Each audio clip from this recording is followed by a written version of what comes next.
1997 সালের শুরু, শেষটা হলো এইমাত্র। দীর্ঘ খেলোয়াড়ি জীবনে ইতি টানলেন শোয়েব মালিক। প্রথমে আন্তর্জাতিক ক্রিকেট, এরপর অন্যান্য ফ্র্যাঞ্চাইজি লিগেও খেলাও কমিয়ে দিয়েছিলেন শোয়েব মালিক।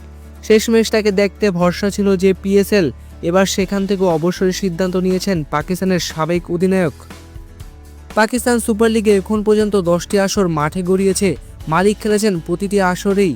একাদশ আসরের আগে থেমে যাওয়ার বার্তা জানিয়ে তিনি বলেন, পিএসএলের 10টি আসরে খেলোয়াড় হিসেবে আমি মাঠ ও মাঠের বাইরে প্রতিটি মুহূর্ত উপভোগ করেছি। এখন বিদায় বলার সময় এসেছে। ক্রিকেটের ভালোর জন্য কাজ করার ইচ্ছা ও তাড়না সবসময় থাকবে। ধন্যবাদ পিএসএল। পিএসএলের 10 আসরে 4টি ভিন্ন দলের হয়ে 93 ম্যাচ খেলেছেন মালিক। রান করেছেন 2350 আর উইকেট পেয়েছেন 17টি।